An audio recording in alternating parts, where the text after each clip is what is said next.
दोस्तों नमस्कार। कैसे हो? आशा करता हूँ कि स्वस्थ होंगे, मस्त होंगे और लगातार अपनी पढ़ाई कर रहे होंगे। तो दोस्तों इसी के साथ मैं आशा करता हूँ कि जो पहला क्वेश्चन है आपको स्क्रीन पर दिखाई दे रहा होगा।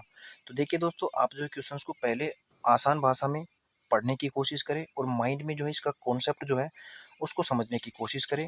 जिससे क्या होगा कि आपको जो ये सवाल है बेहद आसान लगेगा और कुछ ही सेकंडों में बन जाएगा।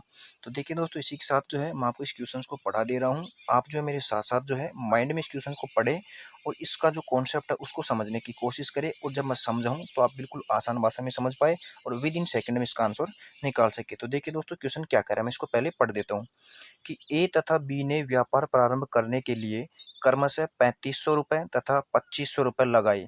4 माह बाद सी बी 6000 रुपये देकर मिल गया। यदि सी के हिस्से तथा बी के हिस्से का अंतर 1977 रुपये था, तो कुल वार्षिक आय क्या थी? तो देखिए दोस्तों, ये कोई एक व्यापार है। इसमें 3 लोग जो है व्यापार में अपना-अपना कुछ हिस्सा जो है लगाकर व्यापार कर रहे हैं, और जो है वर्ष के अंत में यानी कि कुल वार्षिक आय जो है वर्ष के अंत में इनका क्या पूछ रहा है हमको, उनका हिस्सा पूछ रहे हैं कि कुल आय उनकी क्या है।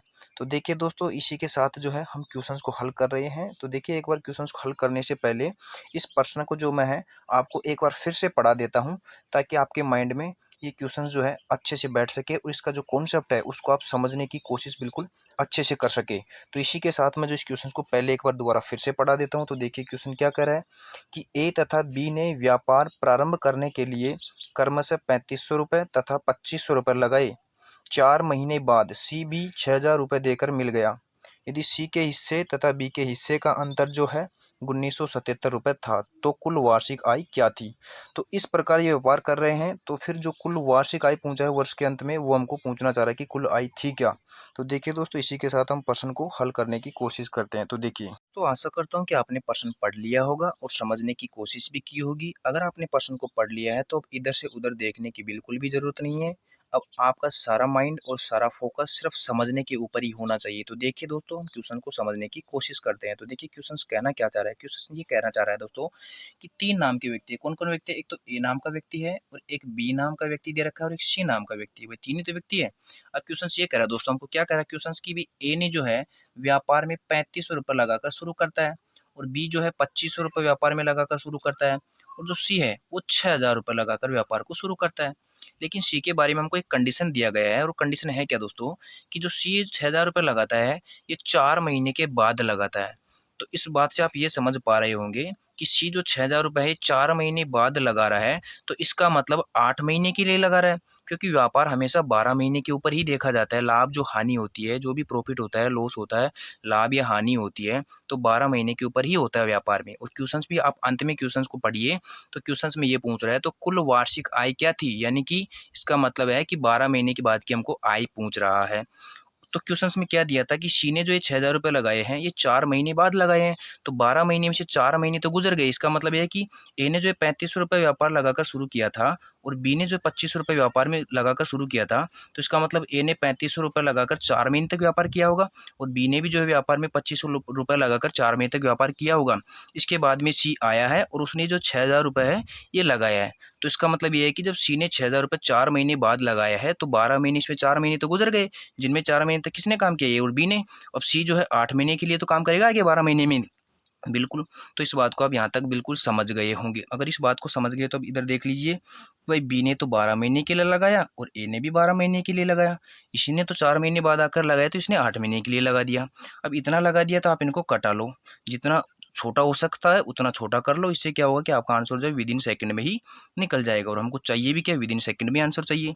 देखिए जितना कटता है उतना कटा लेते हैं। तो देखिए 2 जीरो से तो ये 2 जीरो कट गई और इधर भी 2 जीरो कट गई। क्या और भी कट रहा है? बिल्कुल कटा लेंगे। क्या कट रहा है? देखिए 4 से कटा लो, 4 त्रिके 12, 4 त्रिके 12 और 4 दूनी के 8, बिल्कुल कट रहा है यहाँ तक, बिल्कुल कट रहा है। क्या अब और भी कट रहा है? बिल्कुल देखिए 5 से कटा लो, 5 7 35, 5 को 25 से काटेंगे तो 5 बार 5 25 और 5 को 60 से काटेंगे तो 12 पंजे 60, बिल्कुल। क्या अब आगे और भी कट रहा है? बिल्कुल और भी कट रहा है, तो कटाएंगे। देखिए कटा लो दोस्तों, 3 से ये 3 कट गया और ये 12 3 चौक 12 बार 4 बार में कट गया। अब ओवरऑल बचा क्या? अब क्या और भी कट रहा है? कुछ नहीं कट रहा है। देखिए इधर तो ओवरऑल 7 ही बचा है, इधर तो ओवरऑल कितना बचा है? 7 ही बचा है। इधर देखिए तो ओवरऑल 5 ही बचा है।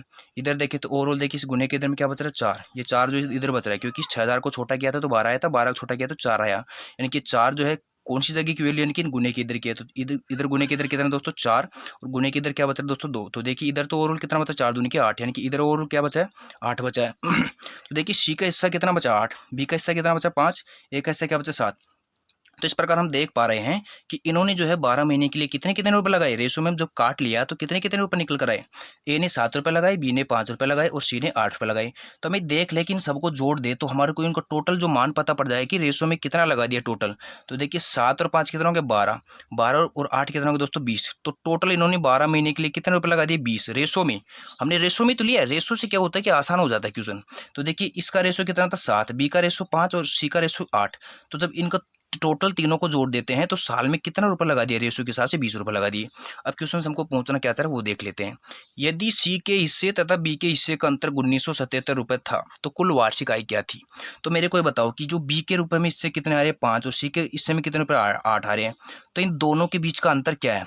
हमारे हिसाब से देखने पर रेशो में 3 का अंतर दे रखा है। तो जब हमने देखा कि बी का रेशो 5 है, सी का रेशो 8 है, तो इनके रेशो में अंतर कितना दोस्तों 3 का। क्वेश्चन कह रहा है कि 3 का अंतर नहीं है। सी के हिस्से तथा बी के हिस्से का अंतर तो 1977 रुपए है। तो मेरे को ये बताइए कि हमारे हिसाब से रेशो में कितना अंतर आ रहा है 3। अब क्वेश्चन कह रहा है कितना आ रहा है 1977 आ रहा है। तो मेरे को ये बताया कि इस 3 से कितने गुना ज़्यादा आ रहा है। तो इस 3 को जब 1977 से कटा देंगे यानी कि 3 का भाग 1977 में दे देंगे तो हमको एक रेशो का मान आ जाएगा, यानी कि इससे जो कितने गुना ज़्यादा है वो निकल कर आ जाएगा। तो मेरे को आप ऐसे समझ लीजिए सीधा कि हमारे हिसाब से अंतर कितना निकल कर आए 3। क्वेश्चन कह रहा है कि 3 नहीं है 1977 है, इसका मतलब 3 का मान कितना दे रखा हमको 1977, यानी कि 3 रेशो का मान 1977। तो हम एक रेशो का मान निकाल लेंगे तो कटा लो। इस 3 से जब 1977 को हम कटाएंगे तो लगभग 659 बार में कटेगा। अब ये तो मैंने लिख दिया सीधा क्योंकि मैंने तो सीधा काट दिया। अब आपके समझ में नहीं आया होगा कि भाई 659 बार कैसे कट गया। तो देखिए इधर देख लीजिए कि ये 1977 था, जब इसको हम 3 से कटाएंगे तो देखिए कितना निकल कर आएगा। देखिए 3 छिक्के 18 यानी कि 6 बार में कट गया। 19 में से 18 गया तो कितना बच गया 1 बच गया, बिल्कुल 1 बच गया यहाँ पर। अब कितना हो गया 17। अब देखिए 3 पंजो 15 तो 5 बार में कट गया। अब 17 में से 15 गए तो कितना बच गया दोस्तों 2। अब कितना होगा टोटल 27। अब 3 नाम 27। तो कितनी बार कटा दोस्तों 659 बार कटा। तो मैं आशा करता हूँ कि अब आपको समझ में आ गया होगा। तो मेरे को ये बताइए कि हमारे हिसाब से जब 3 रेशो का अंतर आ रहा था, क्वेश्चन कह रहा था कि 1977 का अंतर आ रहा था, जब 3 रेशो का मतलब 1977 आ रहा था तो हमने कटा लिया कि भाई 3 एकम 3 और इसको जब कटाया तो कितना आ गया 659, यानी कि एक रेशो का मान कितना आया हमारे पास 659। और टोटल रेशो हमने देखा था कि 12 महीने का टोटल रेशो कितना जुड़ा था इनका। देखिए एक बी का कितना था 5, ए का कितना था 7, बी का कितना था 5, सी का कितना था 8, यानी कि ओवरऑल जब हमने तीनों का रेशो जोड़ा था कितना आया था 20 आया था। अब एक रेशियो का मान कितना आ रहा है 659। तो हमको निकालना क्या है, पूछ क्या रहा है क्वेश्चन, क्वेश्चन यही पूछ रहा है तो कुल वार्षिक आय क्या थी। यानी कि हमारे पास हमारे हिसाब से कुल वार्षिक आय क्या आई थी रेशियो में 20 आई थी और एक रेशियो का मान कितना है 659। तो ये जो 659 है इसको कुल आय से गुना कर देंगे तो कुल आय आ जाएगी, यानी कि कुल आय जो है हमारे पास रेशो में है। इस रेशो को जब हम इस 659 से गुना कर देंगे तो कुल आई तो आएगी दोस्तों। इस बात को बिल्कुल आसान भाषा में समझने की कोशिश करें। तो देखिए 659 को जब हम 20 से कर देंगे गुना तो कितना आएगा, देखिए करके देख लीजिए कि ये 659 है, इसको जब हम 20 से गुना करेंगे तो कितना आ जाएगा, कर लो। देखिए इस 2 को जब 9 से गुना करेंगे तो कितना होगा 2 नाम 18, यानी कि 8 आ जाएगा दोस्तों। कितना आ गया 8 आ गया। अब देखिए 2 नाम 18 हो गया, यानी कि एक कैरी गई 8 लिख लिए। अब देखिए 2 पंजे 10 और एक कैरी जोड़ लेंगे तो 11 हो गया।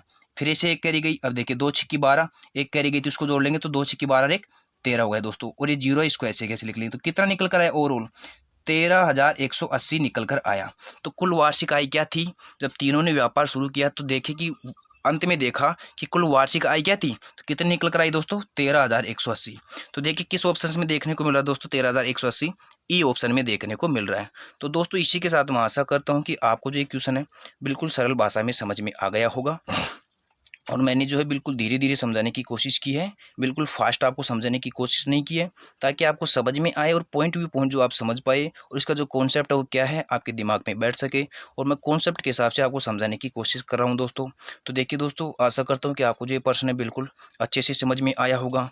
तो आपने ओवरऑल इसका आंसर कितना निकाला दोस्तों 13,180, कितना निकाला दोस्तों 13,180 निकाला दोस्तों। तो इसका आंसर हो जाएगा किस ऑप्शन में है ये आपको दिख रहा होगा दोस्तों 13,180, वहाँ पर नहीं दिखा होगा मैंने लिखा है 13,180 दोस्तों। कितना निकल कर आया दोस्तों 13,180 80 निकल कर आया दोस्तों। तो दोस्तों आशा करता हूँ कि आपको ये वीडियो अच्छा लगा होगा।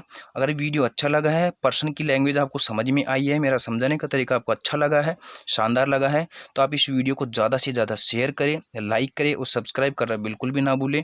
और उन सभी स्टूडेंटों के पास ज़रूर भेजिए जो बैंक, एसआई, रीट, पटवारी, ग्रुप डी, ईटीसी जो भी कोई भी तैयारी कर रहा है, उन सभी के लिए जो है आप इसको शेयर करिए। तो देखिए दोस्तों, आशा करता हूँ कि आप जो इसको लाइक करेंगे, बहुत सारा प्यार देंगे इस वीडियो को। तो थैंक यू दोस्तों, इसी के साथ हम मिलेंगे नेक्स्ट वीडियो में। थैंक यू दोस्तों।